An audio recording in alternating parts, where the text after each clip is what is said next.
اس میں یہ دیکھ رہا تھا کہ سینٹ جیروم نے بڑی خوبصورت باتیں کہیں. انہوں نے کہا کہ 300 کے لیے جو اس کا حدود رقبہ ہے, اس کے لیے جو لفظ استعمال ہوئے سینٹ جیروم نے اس میں 300 کے لیے کہا کہ عبرانی میں جو لفظ یہاں پر استعمال ہوا وہ صلیب کی لکڑی کے لیے استعمال ہوا, اور اس کے لیے وہ ایک ریفرنس کی بھی بات کرتے ہیں, حزقیل 9 باب اس کی 4 آیت ہے. پھر وہ کہتے ہیں کہ اسی حدود رقبے کے اندر 30 کا ایک ہنسا آتا ہے. وہ یہ کہتے ہیں کہ جناب مسیح 30 برس کے تھے جب انہیں پانی کا بپتسمہ ملا.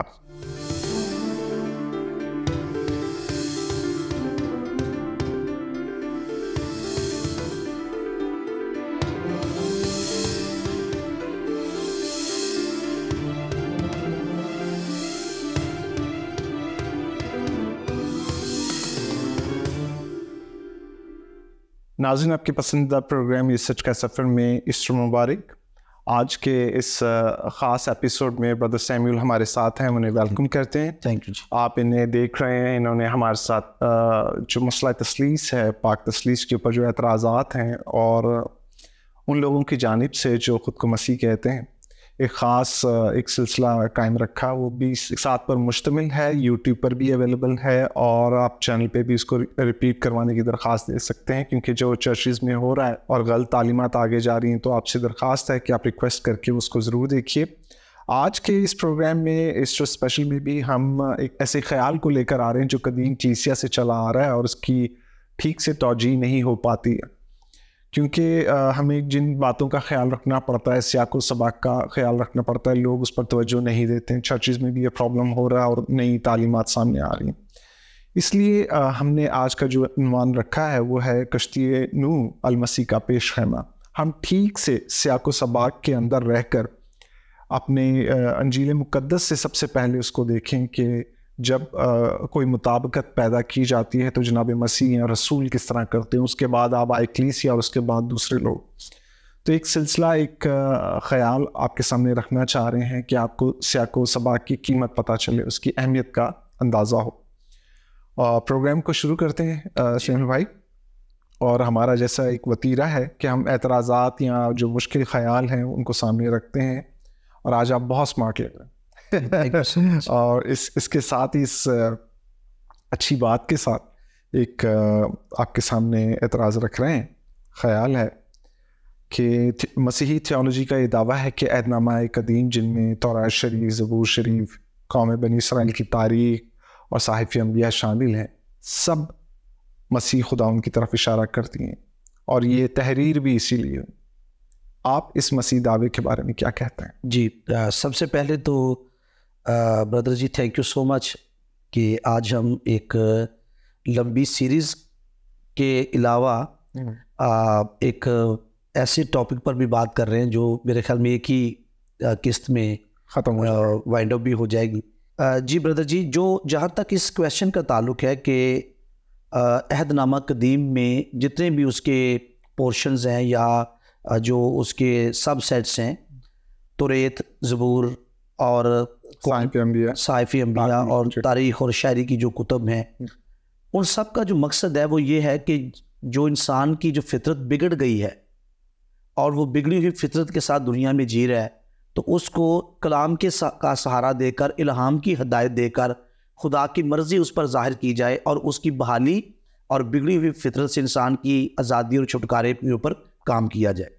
چونکہ یہ کام کسی درمیانی کے بغیر ہو نہیں سکتا, تو اس لیے جب بھی خدا نے انسان کی بھلائی کا سوچا, جب بھی خدا نے انسان کی نجات کا سوچا, جب بھی انسان کی بحالی اور بگڑی ہوئی فطرت سے واپس نکالنے کا سوچا, تو مسیح کے بغیر یہ کام مکمل نہیں ہو سکتا.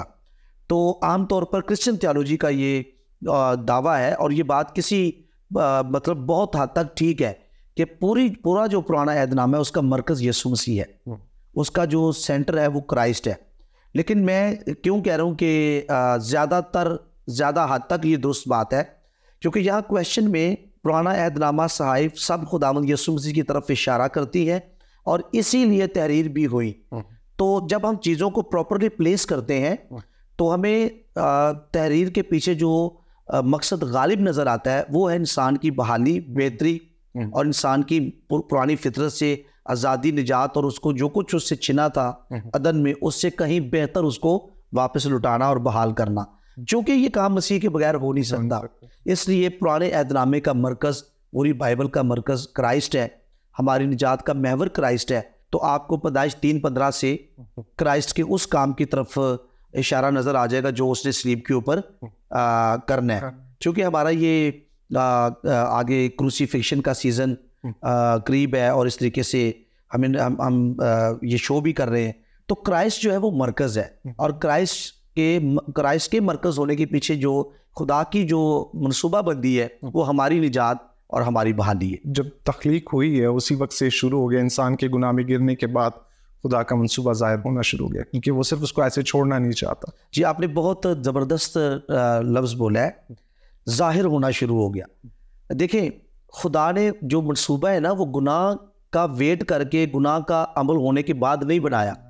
دیکھیں خدا پرویکٹ کرتا ہے. جی اگر خدا انسان کے گناہ میں گرنے کے بعد پھر وہ انسان کی نجات کا انتظام کرتا یا گناہ کی معافی کا انتظام کرتا، تو پھر خدا کو گویا وہ ڈکٹیٹ ہو رہا ہے. اس کو پہلے نہیں پتا تھا، آدم نے گناہ کیا، گناہ کے بعد اس کو وہ سرپرائز ہوا اور اس نے سوچا کہ اب مجھے اس کو گناہ سے نکالنے کے لیے بھی کچھ کرنا چاہیے. تو خدا کے یہاں کوئی سرپرائز نہیں ہے. تو خدا کو آدم کے بننے سے پہلے پتا تھا، اس لیے آپ کو یہ لفظ ملیں گے کہ بنائے عالم کے وقت سے ذبح کیا ہوا برا. تو خدا کے پاس جو منصوبہ ہے ہماری نجات کا، بحالی کا، وہ ہمارے عملاً گرنے سے بھی پہلے کا ہے. اور کیونکہ خدا کے پاس ہے اور خدا کیونکہ پہلے ہے، خدا کے کام یعنی پہلے سے ہیں، تو خدا نے ہماری نجات کا انتظام بھی پہلے سے کیا. تو اس نے ریاکشن کے طور پر ہمیں نجات نہیں دی.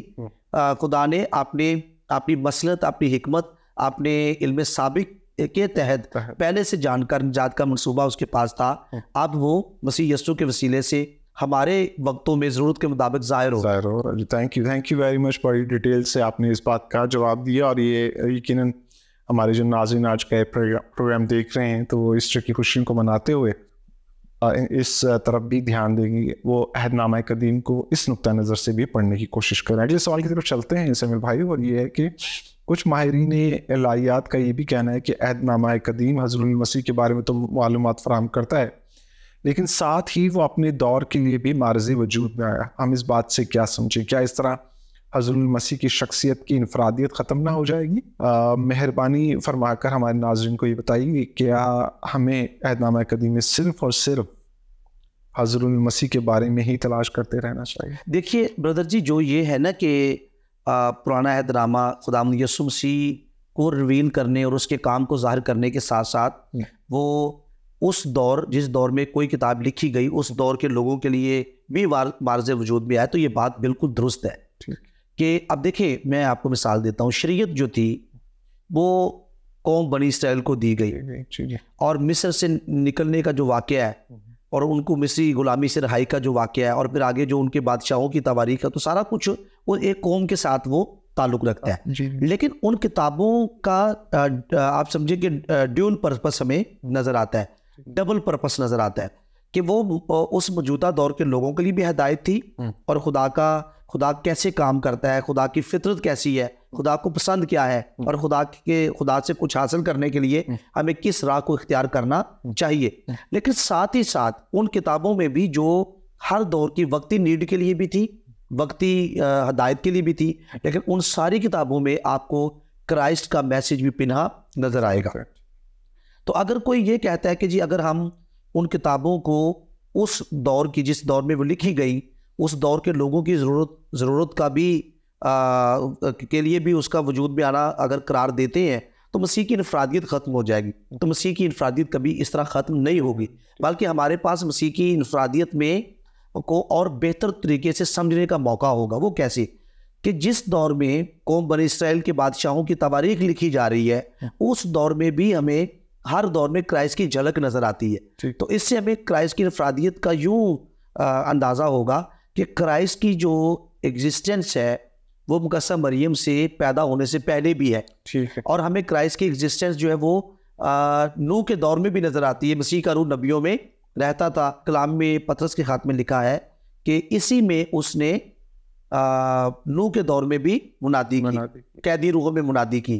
تو ہمیں کرائسٹ کی ایگزسٹنس کا اندازہ ہوتا ہے، اور یہ مسیح کی انفرادیت کو بڑھاتا ہے کہ مسیح ایک واحد ہستی ہے جو دنیا میں اپنی جو بشری ذات کے اعتبار سے جو اس کی موجودگی ہے اس سے پہلے بھی وہ موجود تھے، بلکہ یہاں تک لکھا ہے میں ابراہیم سے بھی پہلے ہوں.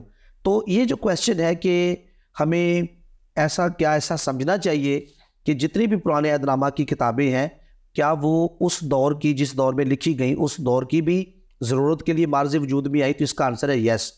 لیکن ساتھ ہی ساتھ ان میں آپ کو مسیح کی جھلک بھی نظر آتی ہے. اور سیکنڈ پارٹ جو ہے، کیا ہم اگر مسیح کو ہر کتاب میں مسیح کو تلاش کرنے کی بجائے یہ بھی کہتے ہیں کہ وہ کسی ہر دور کی نیڈ کے لیے بھی تھی، تو اس سے تو مسیح کی انفرادیت ڈیمیج ہو جائے گی. تو میرے نزدیک انفرادیت ڈیمیج نہیں ہوگی، اور ہمیں مسیح کی انفرادیت کو بڑھانے کے لیے خود سے کسی غلط چیز کو بھی ڈیولپ کرنے کی ضرورت نہیں ہے. ٹھیک ہے. تو ہمیں مسیح کی انفرادیت پھر بھی نظر آتی ہے. وہ کیسے کہ ہر انسان کی ایگزسٹنس جو ہوتی ہے وہ اس کی پیدائش سے ہوتی ہے، لیکن کرائسٹ کی جو موجودگی ہے بشری جامع میں اس کی پیدائش سے پہلے بھی ہمیں نظر آتی ہے. اور اینجل آف گاڈ آپ کو نظر آتا ہے جو قوم کے آگے آگے چلتا تھا. مسیح کے سبب سے نجات کی امید آپ کو ہر ایک صحیفے میں نظر آتی ہے. تو ہمیں مسیح کی انفرادیت کے لیے فکر مند ہونے کی ضرورت نہیں ہے، بلکہ ہر دور میں جو کتاب لکھی گئی اس دور کے لوگوں کے ساتھ ساتھ وہ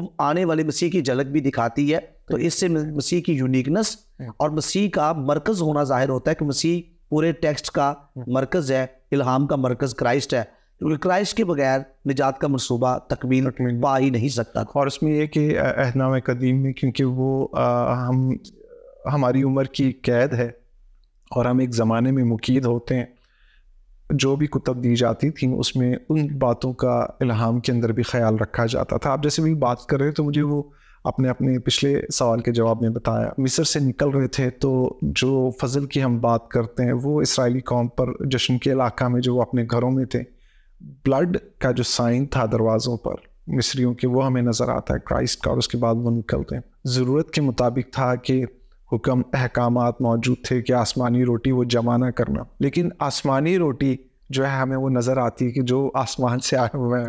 کرائسٹ نے اپنے لیے وہ لفظ مشابہت ہاں جی دونوں باتیں ٹھیک ہیں. ادھر قوم کے لیے بھی تھا، اس وقت کے لیے بھی تھا، ہم جانتے ہیں کیونکہ انہوں نے کرائسٹ نے میرے خیال کہا بھی تھا نا کہ انہوں نے وہ روٹی کھائی اور مر گئے. ہاں تو وہ جو مر رہے ہیں ان کو بھی خدا نے بچانا ہے، ان کی آخرت بھی اور وہ اس وقت بھی، کیونکہ خدا کسی کی ہلاکت سے خوش نہیں ہوتا چاہے وہ کسی دور میں بھی ہوں. جی تو اگلے سوال کی طرف چلتے ہیں. تھینک یو پاسٹر جی، بڑی تفصیل سے اور آپ نے بہت ہی اچھے طریقے سے ماہر الہیات کی طرح آپ نے اس کو بیان کیا، اس کے لیے بہت بہت شکریہ.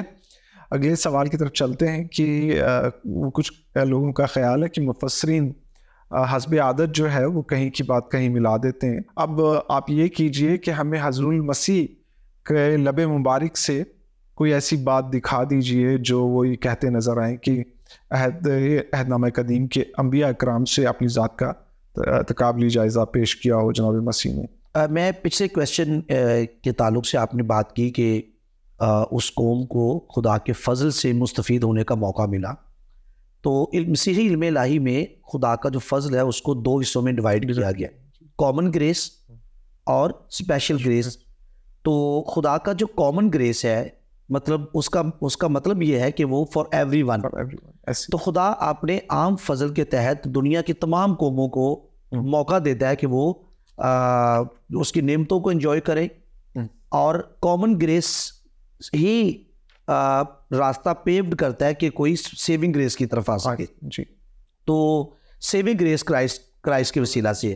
تو چونکہ ہمیں خدا کا عام فضل بھی نظر آتا ہے، اس لیے ہم جتنا بھی الہام ہے اس کو ہر دور کی وقتی نیڈ کے لیے بھی ہمیں ماننا پڑے گا. خدا کے عام فضل کے تحت ہدایات انسانوں کو ملتی رہی، اور خدا کا جو سیونگ اور اسپیشل گریس ہے اس کا جو علاقہ ہے وہ کرائسٹ ہے. تو اس لیے ہمیں کرائسٹ کی جھلک بھی نظر آتی ہے. اور خدا یسوع مسیح جب دنیا میں آ گیا، انکارنیٹ ہو گیا، تو ہمیں ملتا ہے کہ ہم نے اس میں پایا، یعنی فضل پر فضل. تو کرائسٹ میں فضل کا جو دریا بہا ہے وہ ہماری نجات کا ذریعہ بنے.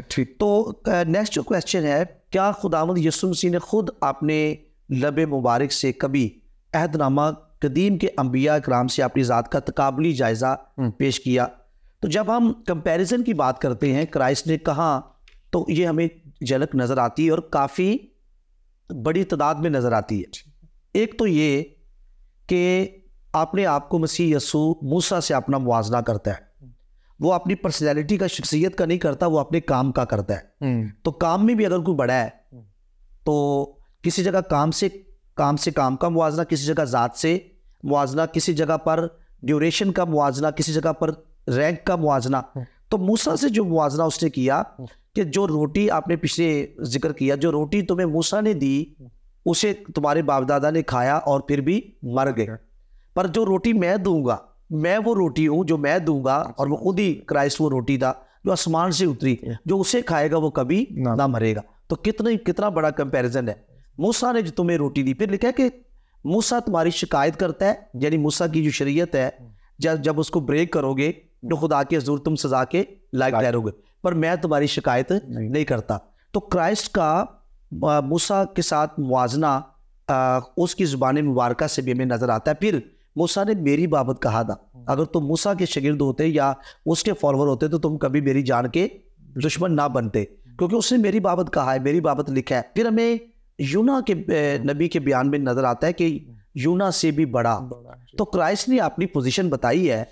اور اچھا، یہ جب ہم یہ کہتے ہیں نا کہ کرائسٹ یونا سے بڑا ہے، موسیٰ سے بڑا ہے، یہاں وہ ہے جو سلیمان سے بھی بڑا ہے، تو ہمارا مطلب یہ نہیں ہے کہ کرائسٹ کی جو تعلیمات ہیں ان کا سائز بڑا ہے، 4 جیل ہے، ان کے صفحے زیادہ ہے، یا کرائسٹ نے جو کام کیا اس کے کام کی جو انٹینسٹی ہے یا جو اس کے کام کا جو فائدہ ہے وہ لوگوں کو زیادہ ملا اس لیے مسیح بڑا ہے. نہیں، ہم کرائسٹ کو جب نبیوں سے کرائسٹ خود کو کمپیئر کرے یا شاگرد یا رسول کمپیئر کرے یا آج تھیولوجینز کمپیئر کرے تو ہمارا جو مقصد ہے وہ کام کو بیس بنا کر نہیں ہے، وہ کرائسٹ کی ذات کو بیس بنا کر ہے. کرائسٹ کی ذات اتنی اعلیٰ ہے، اتنی معتبر ہے کہ اس کا اگر کرائسٹ بشری جامے میں نہ آتا تو کبھی کرائسٹ خود کا موازنہ نبیوں کے ساتھ کرتا بھی نہ، کیونکہ بشری جامے میں اس کو عام انسان کی طرح جانا گیا تو اس کو حقائق کو ظاہر کرنا لازم تھا.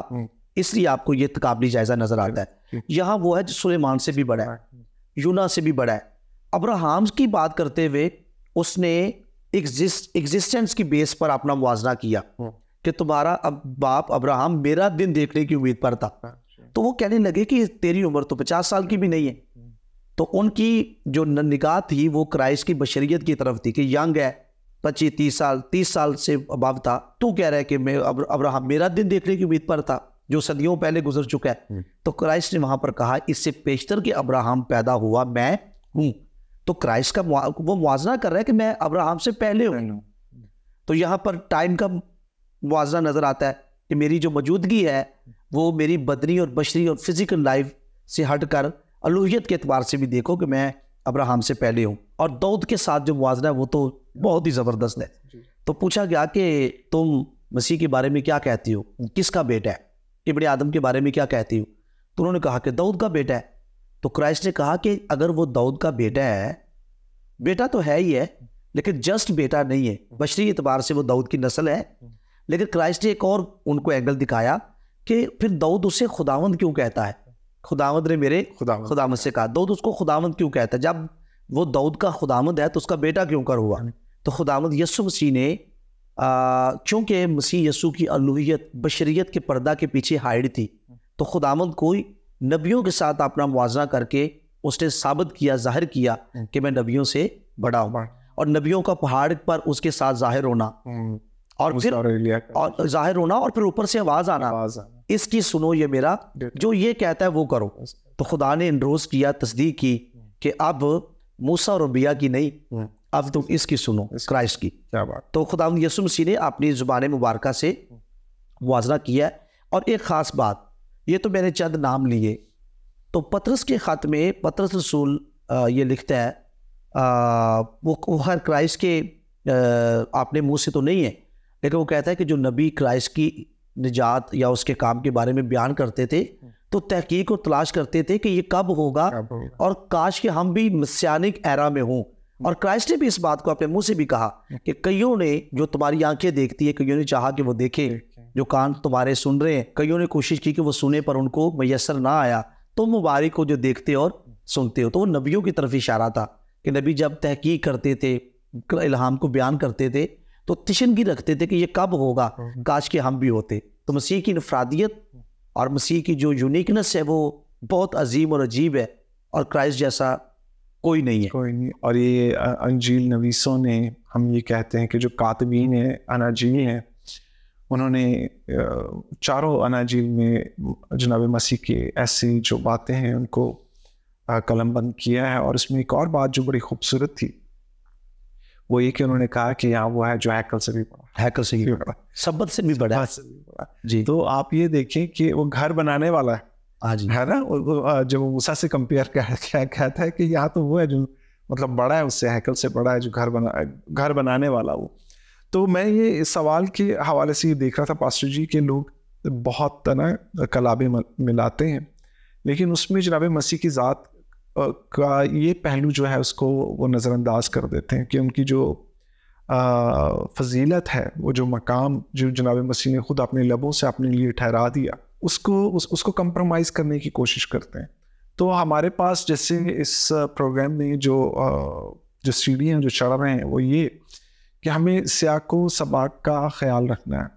ہم تفسیر کر کے اپنے خیالوں کی تفسیر نہ کریں، ہم ان الفاظ کی تفسیر کریں جو کلام مقدس میں، کیونکہ پاک کلام، اس کے بغیر ہمارے خیالات جو ہیں وہ کوئی معنی نہیں رکھتے ہیں. اگلے سوال کی طرف چلتے ہیں. سیمل بھائی تھینک یو، آپ نے بہت تفصیل سے ان تمام باتوں کو سامنے رکھا، ان لوگوں نے نوٹ ڈاؤن کیا ہوگا. ایک سوال بڑا اچھا ہسٹوریکل اس میں اس میں ابتدائی مسیحیت کا حصہ بن جاتا ہے. کیا اس طرح کا تقابلی جائزہ حضرت المسیح کے صعود آسمانی کے بعد ان کے شاگردوں کی تعلیم کا حصہ رہا؟ ان کی تعلیم کی تھیولوجی کس طرف اشارہ کرتی ہے کہ حضرت المسیح کا اس طرح سے گزشتہ انبیاء سے موازنہ وہ کیوں کرنا چاہتے تھے؟ کیونکہ جناب حضرت المسیح تو خود کہہ چکے کہ وہ یونا سے بھی بڑے ہیں، حضرت ابراہیم سے بھی بڑے. شاگردوں پر یہ راز اور بیت کھل چکا تھا کہ کرائسٹ جسٹ ہیومن نہیں ہے. اگر کرائسٹ صرف ہیومن ہوتا تو پھر موازنہ جائز ہی نہ ہوتا. کیوں؟ نبیوں نے اتنا کام کیا جتنا خدا نے ان کو کام کرنے کے لیے دیا، توفیق دی، خدمت دی، کام دیا، زندگی دی، وقت دیا، عرصہ نبوت دیا. تو وہ تو پھر نبیوں کے ساتھ اس کا موازنہ، وہ بھی ہیومن ہے. جو ہمارے پاس انبیاء اکبر اور انبیاء اصغر کی تقسیم ہے وہ نبیوں کی فضیلت کم اور زیادہ ہونے کی وجہ سے نہیں ہے، وہ ان کی کتابوں کے سائز کی وجہ سے ہے یا ان کی نبوت کے عرصہ کی بنیاد پر ہے. زیادہ تر کتابوں کے حجم کی وجہ سے ہے کہ یہ انبیاء اکبر ہیں، یہ انبیاء اصغر ہیں. تو جو رسول تھے جو خداوند کے بعد میں جو انجیل کو سنانے اور تعلیم کو ڈیولپ کرنے کے رسپانسیبل تھے، انہوں نے نبیوں کے ساتھ اس کا موازنہ وہ کیوں کرنا چاہتے تھے، ان کی کیا مجبوری تھی اور اس میں کیا تھیولوجی کا بھید پوشیدہ ہے. اچھا دیکھیے، جو رسولوں نے جو کیا ہے نا کہ کیوں وہ موازنہ کرتے تھے، تو رسولوں کا جو بنیادی مقصد تھا وہ کرائسٹ کی الوہیت سے واقف ہو چکے تھے. اور پطرس کا بیان ہمیں یاد ہے کہ یہ تو زندہ خدا کا بیٹا مسیح ہے. اور 15 to 20 واضح ریفرنسز ہیں خطوط میں، اناجیل میں، جس میں کرائسٹ کو خدا کہہ کر بلایا گیا ہے. آپ توما کا بیان دیکھ لیں، آئے میرے خداوند، آئے میرے خدا.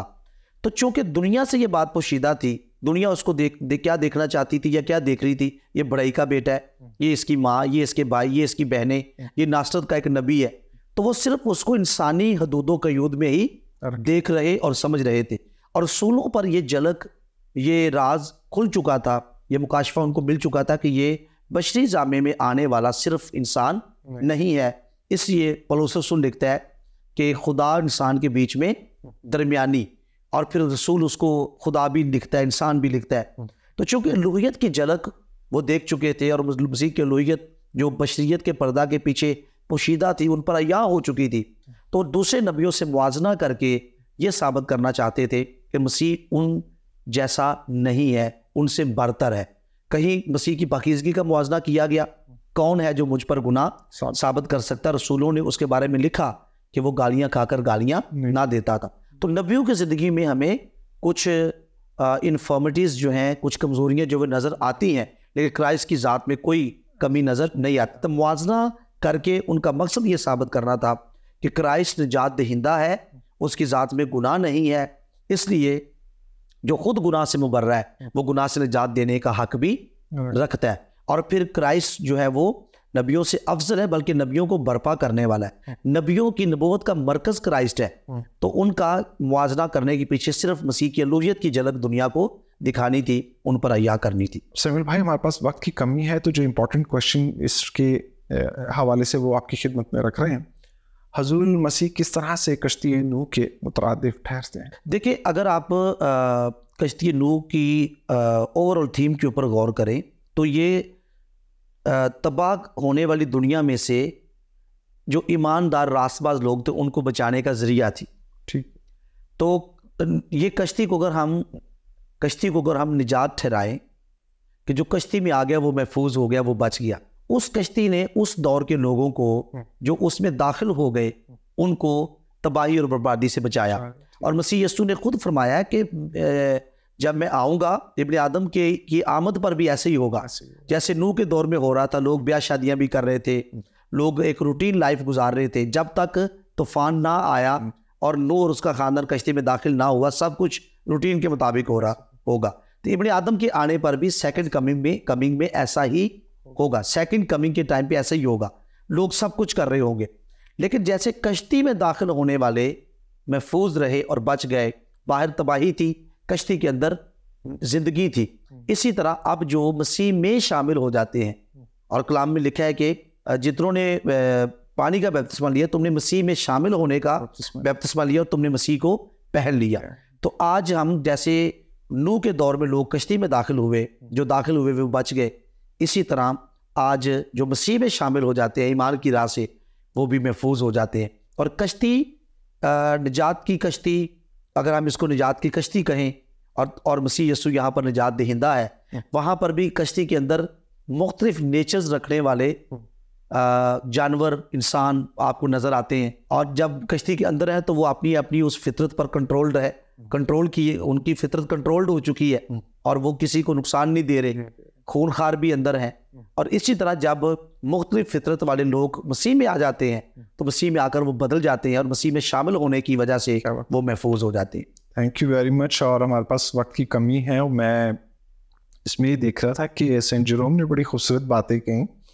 انہوں نے کہا کہ 300 کے لیے جو اس کا حدود رقبہ ہے، اس کے لیے جو لفظ استعمال ہوئے سینٹ جیروم نے اس میں 300 کے لیے کہا کہ عبرانی میں جو لفظ یہاں پر استعمال ہوا وہ صلیب کی لکڑی کے لیے استعمال ہوا. اور اس کے لیے وہ ایک ریفرنس کی بھی بات کرتے ہیں، حزقیل 9 باب اس کی 4 آیت ہے.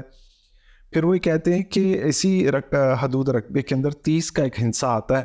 وہ یہ کہتے ہیں کہ جناب مسیح 30 برس کے تھے جب انہیں پانی کا بپتسمہ ملا. اور اس کے بعد وہ یہ کہتے ہیں کہ چرچ کو قائم رکھنے کے لیے محبت کی ضرورت ہے، اور یہ کوئی ایسی مطلب جسمانی چیز نہیں ہے، یہ ایک ایسی بات ہے جیسے نوح کی کشتی بناتے وقت اس میں کوئی کیل استعمال نہیں ہوا تھا. وہ حیرت انگیز تھی. اور خداوند کا چرچ جو مسیح نے بنایا، جو کلیسیا قائم کی، اس میں جو امپورٹنٹ چیز ہے وہ اس کی خدا کی جو محبت ہے. اور اس میں ہمارے جو مقدسین گزرے میں وہ ریٹن میں کر دوں گا کیونکہ ہمارے پاس ٹائم نہیں. یعنی محبت جوڑتی ہے. اور ہمیں نظر آتا ہے کہ ایک شخص کی وجہ سے پوری دنیا جو ہے وہ بچائی جا سکتی ہے. ایک شخص نے ایک خاندان کو بچایا، اور وہ مسیح سے بڑے نہیں تھے حضرت نوح، لیکن مسیح جو ہے پوری دنیا کو بچانے کی قابلیت، صلاحیت اور قوت رکھتے ہیں. اور یہ ہمیں وہاں پر اگزامپل مل جاتا ہے. چھوٹی سی بات کے ساتھ ابھی پاس صاحب کے پاس بہت کچھ ہے کہنے کے لیے، لیکن اگلے پروگرام میں بات کر لیں تاکہ کوئی ایڈیٹنگ نہ ہو. چھوٹی سی بات کے ساتھ اجازت دیجیے گا. خدا حافظ.